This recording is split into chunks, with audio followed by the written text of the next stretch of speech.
अस्सलाम वालेकुम। नून फिल्म्स के साथ में हूं नदीम से। उम्मीद करता हूँ आप खैर होंगे। आज की वीडियो का टॉपिक है स्टडी इन लिथुआनिया। तो लिथुआनिया के हवाले से आज हमें बताने जा रहे हैं मोहम्मद मुरसलीन यूसुफजई। तो बगैर टाइम वेस्ट के चलते हैं और जानते हैं मुरसलीन यूसुफजई से। मेरा नाम मुरसलीन है। मैं पाकिस्तान से बिलोंग करता हूँ और यहाँ पे मैं विलनियस में रह रहा हूँ। पिछले 4 साल से मैं विलनियस में रह रहा हूँ। मैं यहाँ मास्टर्स के लिए आया था। अभी मैं वर्क परमिट पे हूँ।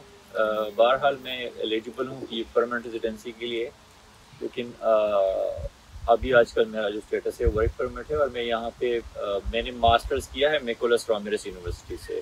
मैंने एक मास्टर्स यूनिवर्सिटी ऑफ स्वाद से किया था और दूसरा मास्टर मैंने यहाँ से किया। लिथुआनिया के बारे में मैं आपको बताता हूँ। ये एक बाल्टिक स्टेट है। ये यहाँ की जो पॉपुलेशन है वो 2.9 मिलियन है और यहाँ पे लोग ज़्यादातर लोग उनको इंग्लिश समझ आती है, वो इंग्लिश बोलते हैं, तो आपको वो बैरियर नहीं होता, लैंग्वेज का बैरियर नहीं होता, तो आप इजीली लाइफस्टाइल मतलब यहाँ का एंजॉय कर सकते हो। आपको कोई मसला नहीं होता। Because I have been to 32 countries overall और सबसे चीपेस्ट कंट्री जो है ना वो लिथुआनिया है स्टूडेंट्स के लिए, क्योंकि यहाँ पे आपको कोई मतलब इतना काम नहीं करना पड़ता कि यार जैसे कि आप अगर स्वीडन में रहते हो तो अगर आप काम नहीं करते आप होमलेस बन जाते हो। यहाँ पे अगर आप काम नहीं करते ना 1 महीने 2 महीने तो आपको कोई इतना इशू नहीं होता, आप आराम से सरवाइव कर सकते हो। और लोग भी काफ़ी अच्छे हैं यहाँ पे। आप किसी और कंट्री में जाएं तो मसले बहुत होते हैं लोगों के लिए, लेकिन यहाँ पे इतने मसले नहीं होते और यहाँ पे स्टूडेंट्स खुश होते हैं। शुरू के 1 हफ्ते में आपको बस सिर्फ स्ट्रगल करना है क्योंकि आपको कोई जानता नहीं और आपकी किसी कोई फ्रेंड्स नहीं होते, मतलब तो आपको मसले होते हैं। लेकिन अगर आप 1 हफ्ता रह लेना तो बाद में आपकी लोकल कम्युनिटीज़ में फ्रेंडशिप और वगैरह वगैरह, तो आपको फिर प्रॉब्लम्स नहीं होती, आप आराम से रह सकते हो फिर यहाँ पे। लिथुआनिया का एजुकेशन सिस्टम काफ़ी अच्छा है। अगर हम पाकिस्तान के साथ कंपेयर कर लें तो उसे काफ़ी अच्छा है, क्योंकि यहाँ पे आपको यहाँ पे सेल्फ वर्क है, ठीक है। मुश्किल नहीं है, पाकिस्तान जैसा मुश्किल नहीं है। अगर हम पाकिस्तान का देख लें तो वहाँ पे बहुत मुश्किल होता है। आपको एग्जाम क्वालिफाई करने में ना आपको बहुत ज़्यादा टाइम लग जाता है। यहाँ पे वो नहीं है। यहाँ पे आप आराम से असाइनमेंट्स करो, अपने प्रेजेंटेशन करो, उसके 50% मार्क्स होते हैं, ठीक है। उस पेपर पास होता है, वो प्रोफेसर पे डिपेंड करता है। फिर एग्जाम में आपने एक क्वेश्चन क्वालिफाई कर लिया तो आप पास हो गए, लेकिन पास नहीं हो ना, ज़्यादा पॉइंट्स लेने हैं और अपॉर्चुनिटीज़ भी उसके साथ साथ बढ़ जाती हैं। तो आप दूसरे अगर आप मास्टर्स के स्टूडेंट हो तो आप दूसरे सेमेस्टर में किसी और कंट्री में भी जा सकते हो इनके खर्चे पे, या आपको इरेस्मस पे आप जा सकते हो किसी और कंट्री में और ये आपको पैसे भी देते हैं। उसकी पर मंथ मेरे ख्याल से 720 यूरो देते हैं। तो अपॉर्चुनिटीज़ भी बहुत ज़्यादा है। तो अगर हम पाकिस्तान के साथ कंपेयर करें तो पाकिस्तान यहाँ पे है और लिथुआनिया यहाँ पे है। मैं बताऊंगा यूनिवर्सिटीज़ के बारे में। ये विलनियस से शुरू करता हूँ। विलनियस में सबसे पहले नंबर पे है विलनियस यूनिवर्सिटी। पाकिस्तानी स्टूडेंट्स के लिए मैं बता रहा हूँ, विलनियस यूनिवर्सिटी है। निकोलस रामिरेस यूनिवर्सिटी है। फिर आपके अगर मार्क्स कम है तो फिर आप प्राइवेट यूनिवर्सिटीज़ में जा सकते हो। बहरहाल मैं ये 2 यूनिवर्सिटीज़ को सजेस्ट करूँगा। शुरू में आप कॉनस में जाते हो तो आप कॉनस यूनिवर्सिटी ऑफ टेक्नोलॉजी, अगर आप मेडिकल फील्ड से बिलोंग करते हो तो आप LSMU आप चले जाएं, या LSU लिथुआनियन स्पोर्ट्स यूनिवर्सिटी। ये 3 यूनिवर्सिटीज़ वहाँ पे हो गई। और अगर आप यहाँ पे आना चाहते हो क्लाइपेडा में, तो यहाँ पे सिर्फ एक ही यूनिवर्सिटी मैं सजेस्ट करूँगा, क्लाइपेडा यूनिवर्सिटी। तो ये 3 सिटीज़ की मतलब जो अच्छी यूनिवर्सिटीज़ है मैंने बता दिया। यहाँ पे 2 सेशंस है। एक के एडमिशन शुरू होते हैं जनवरी में, कुछ यूनिवर्सिटीज़ की मार्च में शुरू होते हैं, वो होता है सितंबर इनटेक, ठीक है। फिर सितंबर के बाद आता है स्प्रिंग इनटेक, वो होता है जनवरी फरवरी में क्लासेस होते हैं और शुरू होता है नवंबर में। और सितंबर में शुरू होता है और नवंबर में उसकी मतलब डेडलाइन होती है। कुछ यूनिवर्सिटीज़ के मतलब दिसंबर के एंड पे होता है, बट इट्स नॉट लॉजिकल, क्योंकि अगर आप दिसंबर में अप्लाई करते हो आपके पास टाइम नहीं होता है अप्लाई करने के लिए। और ये जो कंट्री है बहुत चीप है, मैंने अभी पहले भी बताया। तो अगर आप देख लें ट्यूशन फी को देख लें, अगर आप स्वीडन के साथ कंपेयर करें या फिनलैंड के साथ कंपेयर करें या कोई स्पेन के साथ कंपेयर करें तो वो कंट्रीज एक्सपेंसिव है। ये जो कंट्री है बहुत चीप है। आप यहाँ पे इरेस्मस के लिए अप्लाई कर सकते हो तो आपका जो फीस है वो इरेस्मस से भी निकल सकता है, ठीक है। अगर आप थोड़ा सा सेव कर लें तो आपका फीस वहाँ से भी निकल सकता है। यहाँ पे आपको 3rd सेमेस्टर में आप स्कॉलरशिप भी अप्लाई कर सकते हो। लेकिन अगर आप पढ़ने के लिए आए हो, अगर आप इस मेंटेलिटी के साथ आए हो कि मैंने काम करना है, तो फिर आप काम मेरे ख्याल से आप 2 महीने काम करो अगर आप 14-14 घंटे काम करो 2 महीने, तो मेरे ख्याल से आप अपना फीस निकाल सकते हो पूरे साल का। तो वो भी कोई इतना बड़ा इशू नहीं है, आपको बस सिर्फ थोड़ा सा स्टेबल होना है शुरू में। अब जब स्टेबल हो जाओ तो फिर आपको कोई इशू नहीं होता इतना बड़ा। बैचलर्स के लिए अगर आप आना चाह रहे हो तो आपके पास इंटर होना चाहिए, उसमें मिनिमम जो है ना, मैं पब्लिक यूनिवर्सिटीज़ की बात करूँगा, आपके पास 50% प्लस मार्क्स होने चाहिए। कुछ यूनिवर्सिटी का 60% प्लस है। और जो फीस है, फीस वो होता है 2000 से लेके 3500 तक बैचलर्स के लिए, ठीक है। और आपके पास मैट्रिक का जो डीएमसी और सर्टिफिकेट होना चाहिए, और एफएससी का डीएमसी और सर्टिफिकेट होना चाहिए, वो अटेस्टेड होना चाहिए बोर्ड से, आईबीसीसी से और फॉरेन ऑफिस से। इन 3 जगहों से आपके डॉक्यूमेंट्स अटेस्टेड होने चाहिए।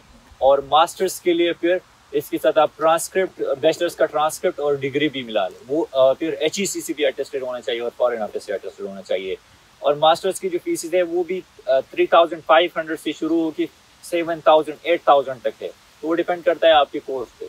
तो आपके पास मास्टर्स के लिए 60% मिनिमम बैचलर्स में होने चाहिए। और अगर आप बैचलर के लिए आना चाह रहे हो तो आपके 45% से मिनिमम होने चाहिए। अगर आप गवर्नमेंट यूनिवर्सिटी में जाना चाह रहे हो, for example let's take an example of MRU, Mykolas Romeris university, तो मैकुलस रामिरेस यूनिवर्सिटी के लिए आपके पास होने चाहिए मिनिमम 50% मार्क्स। जैसे देखें, प्रोसेस थोड़ा लेंथी होता है क्योंकि टाइम ज़्यादा लेता है। ये ज़्यादा स्टूडेंट्स आते हैं ना, तो वो फिर डिले हो जाता है उसमें। तो अगर आप किसी यूनिवर्सिटी में अप्लाई कर रहे हो ना, तो आप ज़्यादा ईमेल्स मत करें क्योंकि टाइम ज़्यादा लगता है यहाँ पे। अगर आपका फॉर एग्जांपल सितंबर इनटेक है तो आपका काम पूरा होता है जाके जुलाई में, ठीक है। ये स्टेप बाय स्टेप सब चीज़ें होती हैं। यहाँ पे SKVC करना पड़ता है, ये सारी चीज़ें ना कुछ यूनिवर्सिटीज़ खुद करती हैं, कुछ यूनिवर्सिटीज़ बोलती है आप खुद करो। तो ये सारी चीज़ें यूनिवर्सिटीज़ करती हैं, तो उसमें टाइम ज़्यादा लगता है। तो मेरे ख्याल से आप सितंबर इनटेक के लिए कह लें, वो मेन इनटेक है, तो उसमें लग जाते हैं 5 से 6 महीने।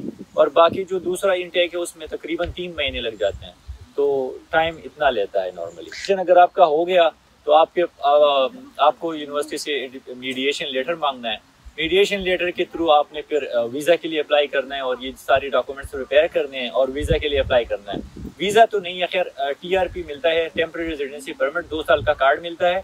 और उसका जो प्रोसेसिंग टाइम है वो है 42 डेज़, मिनिमम 42 डेज़ उन्होंने बताया है, लेकिन ज़्यादा टाइम लगता है क्योंकि रश ज़्यादा होता है तो टाइम ज़्यादा लेता है। अगर आप अप्लाई करना चाहते हो तो आप पाकिस्तान में लिथुआनिया की एम्बेसी नहीं है, तो आपको ऑब्वियसली थर्ड कंट्री में जाना पड़ेगा। उसके लिए आप अज़रबैजान जा सकते हो, यूनाइटेड अरब एमिरेट्स तक जा सकते हो, आप इजिप्ट जा सकते हो, आप टर्की जा सकते हो। ये कंट्रीज आप चूज़ कर सकते हो। बहरहाल ज़्यादातर लड़के जो है वो अज़रबैजान और दुबई प्रेफर करते हैं क्योंकि ये कंट्रीज़ जो है ये इजी टू गो है और चीप भी है। तो मैं भी यही सजेस्ट करूँगा आप या दुबई जाएं या अज़रबैजान जाएं, वहाँ पे आपके फिंगरप्रिंट्स होते हैं और वीज़ा प्रोसेसिंग वहाँ से होती है। अगर आपका fees for example let's say 2500 है बैचलर्स के लिए, तो आपका टोटल ख़र्चा आना है ये कोई 5000 यूरो, ठीक है। 5000 यूरो आपका ख़र्चा आना है ऑन एन एवरेज, ठीक है। ये एक एवरेज कॉस्ट में बता रहा हूँ कि आपका 5500 यूरो तक खर्चा आएगा, ये बैचलर्स के लिए।